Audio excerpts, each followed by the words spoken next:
accueille aussi en ce dimanche soir Jean-Pierre Fabre-Bernadac, ancien officier de gendarmerie, ancien capitaine de gendarmerie, qui a fait parler beaucoup avec la lettre des généraux qui a été parue l'année dernière, en avril 2021. Vous êtes également responsable du site Place d'Armes et auteur de Les damnés de la France aux nouvelles éditions. Yvan Rioufol, c'est à vous. Il y a un an, donc, en avril 2021, vous écriviez cette lettre qui avait été co-signée par une trentaine de généraux en retraite. 61. Pardon, 61. Ah, j'y tiens. Oui, non, mais vous avez raison. Et dans laquelle vous alertiez sur le délitement. C'était le mot que vous aviez choisi pour décrire le délitement de la France. Et également sur les risques de guerre civile, où il y a eu une polémique, etc. On va y revenir. Mais un an après, feriez-vous le même constat ?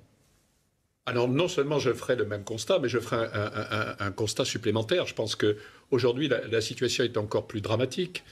On le voit très bien, chaque jour on voit des agressions, chaque jour on voit une délinquance accrue.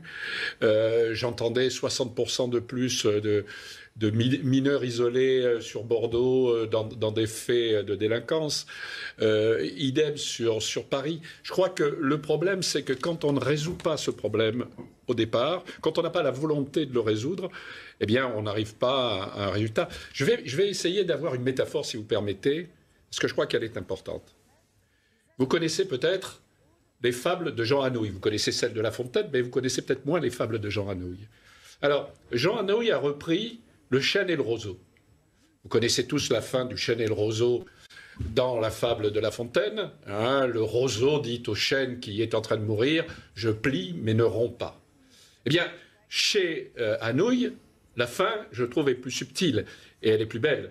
C'est-à-dire qu'au moment où le roseau lui dit ça, le chêne qui est en train de mourir lui dit oui, mais moi je meurs comme un chêne. Je crois que le problème de cette société d'aujourd'hui, de ce pays d'aujourd'hui, c'est que nous n'avons plus que des roseaux, des gens qui plient au gré du vent. Nous n'avons plus de chênes. Je ne leur demande pas de mourir d'ailleurs. Je leur demande aussi de vivre comme des chênes.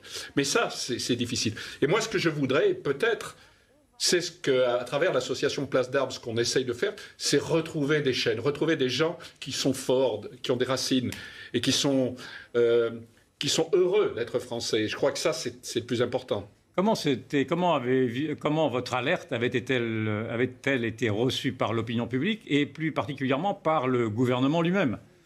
Alors, les deux sont totalement différents. Par l'opinion publique, 58% des Français, si je me souviens bien, avaient dit « nous appuyons la lettre ». Ils comprenaient parfaitement la lettre. Ça allait même plus loin puisque 49% des Français pensaient que ça serait très bien si l'armée descendait dans la rue sans même l'accord des politiques, sans s'apercevoir que ça s'appelle un coup d'État. Donc vous voyez qu'on était très loin. Et je ferai cette critique parce que je suis très critique au niveau des politiques et je crois que le problème, il est là derrière, cette notion de politique. Et aujourd'hui, les gens détestent ces partis politiques. Et vis-à-vis de ça, le gouvernement, lui, c'est l'inverse. Il nous avait injuriés, insultés. Il avait attendu 4 jours après que M. Mélenchon ait demandé à ce que le procureur de la République soit contre nous. Et au bout de 4 jours, ça avait été un déluge de termes injurieux. Ça avait été jusqu'à, vous vous souvenez certainement, de généraux en charentaise. Voilà.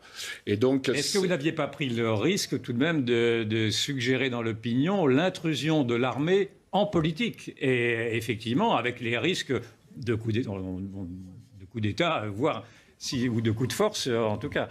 Mais vous savez, l'intrusion de l'armée en politique, elle ne s'est pas faite que d'aujourd'hui. Notre République s'est faite d'abord par l'Empire.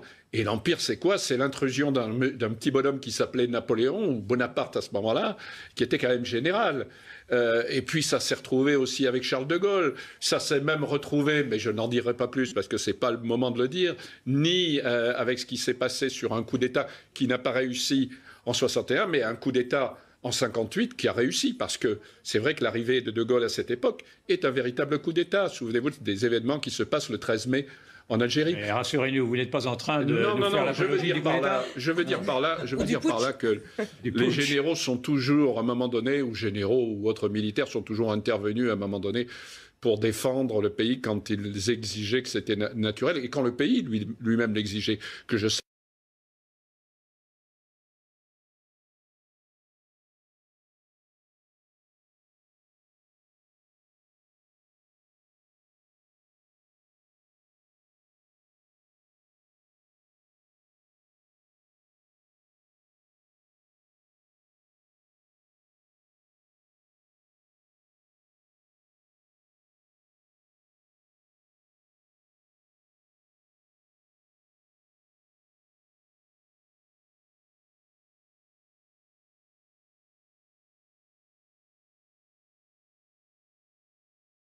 départementaux dans tous les départements, nous avons des responsables régionaux.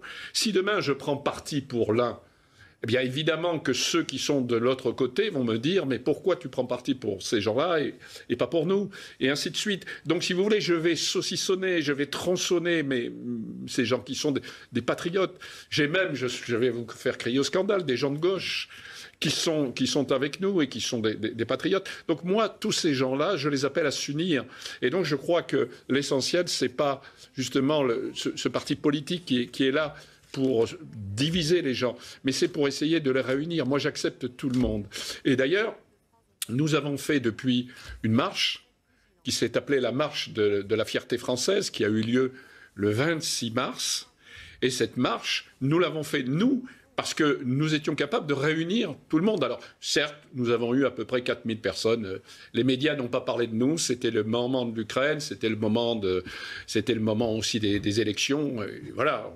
On voit bien que 5 femmes seins nus sur les Champs-Élysées, c'est plus important que 4000 personnes avec bérets, calots, décorations pendantes qui défilent dans la rue. Voilà. Et puis pour une fois, ce que je tenais aussi à vous dire, c'est que ces gens qui ont défilé, ces anciens militaires qui ont défilé, d'habitude, quand ils défilent, on les voit aller à la niche.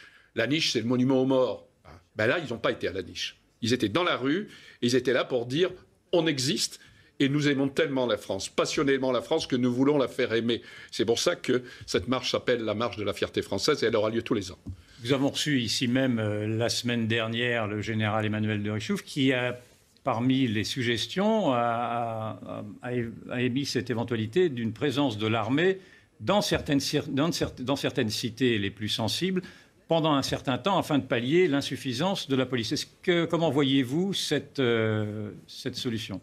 Alors, moi, je suis tout à fait d'accord avec lui sur cette solution. Mais le problème, il est d'abord politique. Est-ce que les politiques auront le courage de faire ça ?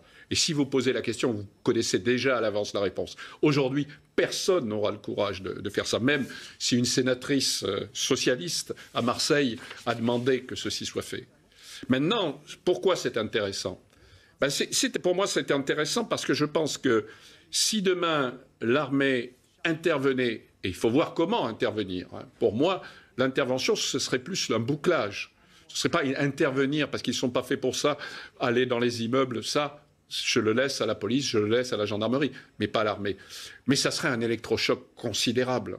C'est évident que peut-être qu'à ce moment-là, nos racailles de banlieue comprendraient que, brutalement, nous changeons d'air, que, brutalement, l'État n'a plus peur de sa force.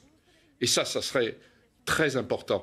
Et la deuxième chose, je pense que ça serait rassurant pour les gens qui les premiers ont à subir, c'est-à-dire les gens même de ces quartiers, ça serait rassurant de voir que à chaque coin de rue, il y aurait des gens avec peut-être des véhicules blindés qui seraient là et qui leur diraient « vous pouvez passer, allez-y, n'ayez pas peur, nous sommes là pour vous protéger ». Parce que pour moi, la première des priorités de l'armée, c'est de protéger son peuple à la fois contre l'extérieur, évidemment, mais protéger au besoin son peuple contre l'intérieur. D'ailleurs, elle le fait avec Sentinelle. Mais une présence, on pourrait vous rétorquer qu'une présence de l'armée aussi visible dans certains points du territoire serait déjà l'aveu d'une sorte de guerre civile à bas bruit. Mais, Monsieur Ruffol, vous n'avez pas écrit un livre sur la guerre civile ? Il me semble que vous avez écrit un livre dans lequel vous-même étiez très pessimiste. Moi, je suis pessimiste. Je crois qu'il va y avoir une implosion. Mais cette implosion, je ne la souhaite pas. Et ce que j'aimerais tout simplement, c'est que chacun prenne ses responsabilités, que chaque politique prenne ses responsabilités, et pas, je dirais, au gré du vent, comme ce roseau, au gré du vent, soit à gauche, à droite, et fasse n'importe quoi, le en même temps bien connu. Je pense que nous sommes arrivés au bout du bout avec ce en même temps, et moi j'y crois plus. Je crois qu'à un moment donné, il faut dire les choses. C'est dur, un peu comme un médecin qui, à un moment donné, dirait, voilà, il y a un cancer, ou voilà, à un moment donné, il y a une gangrène, il faut couper le membre. Eh bien ça, c'est important aussi au niveau politique. Sur un autre sujet, mais puisque nous sommes également envahis par la guerre en Ukraine, comment voyez-vous en tant que militaire la stratégie que suit pour l'instant la France et l'Union européenne face à l'agression russe ? D'abord, je suis choqué par une chose, c'est que les médias interrogent énormément de généraux en ce moment. Ils sont tous otaniens. Moi, j'aimerais qu'il y en ait d'autres, parce que je peux vous dire que moi, j'en connais énormément. En 61, ont signé quand même la lettre, qui ne le sont pas. Mais qui ne sont pas sur les plateaux. Et c'est dommage, c'est dommage. Qui ne sont pas quoi qui ne sont pas otaniens qui ne sont pas otaniens ou qui sont sceptiques, si vous voulez, sur l'OTAN. Qui sont sceptiques au moins sur l'OTAN. Et ça, c'est intéressant. Moi, je pense que l'Ukraine a été envahie. C'est évident. Et qu'elle se défende, c'est évident. Mais que tous les jours, il y ait, je dirais, le correspondant en chef de l'AFP en Ukraine, qui s'appelle M. Zelensky, qui soit là et qui dise un certain nombre de choses sans qu'on puisse voir ce que disent les Russes, ça me paraît quand même assez outrageant. Et la deuxième des choses, c'est que aujourd'hui, nous avons du matériel qui part, du matériel militaire. Vous connaissez les canons César, notamment, qui partent.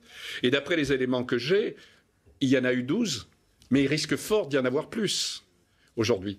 Et tous ces matériaux, enfin, tous ces éléments militaires qui partent, tous ces canons qui partent, sont évidemment des choses que nous avons en moins.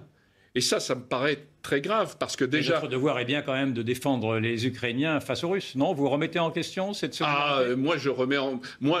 Pour moi, l'armée française, elle a un seul devoir, c'est de défendre son peuple. Elle n'a pas le devoir de défendre les Ukrainiens, elle a le devoir de défendre son peuple. Ensuite, que l'on aide les Ukrainiens, comme on le fait actuellement, par des sanctions, pourquoi pas, ça me paraît tout à fait logique, mais pas l'armée. L'armée française, l'armée de terre, c'est 80 000 hommes. On peut la mettre dans le Stade de France. Vous voyez cette armée de 80 000 hommes, vous savez combien on a de canons César aujourd'hui? On en a 76, on vient d'en donner 12. Donc il faut quand même relativiser les choses. Est-ce que l'armée française, qui s'occupe à la fois de Sentinelle, qui s'est occupée du Mali, est-ce qu'elle peut en même temps s'occuper aujourd'hui de l'Ukraine? Ça me paraît quand même très compliqué. Jean-Philippe Delsoll. Moi, je pense que, à vous écouter, je craindrais un nouveau Munich. Je pense que c'est aujourd'hui qu'il faut arrêter un monsieur qui n'a pas hésité à franchir la ligne jaune. Je reviens de Roumanie. Les Roumains, eux, connaissent le communisme. Ils m'ont dit, il n'y en a pas un seul qui est pour lui. Et je pense que si vous nous abandonnez, il nous envahira. Il faut les arrêter. C'est la fin de cette émission et de cette discussion passionnante, messieurs.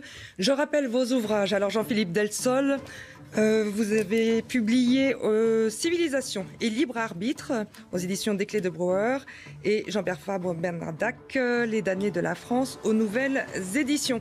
C'est la fin de Face à Rioufol. Vous pouvez réagir sur les réseaux sociaux, #Face à Rioufol. Excellente fin de soirée sur CNews. À bientôt.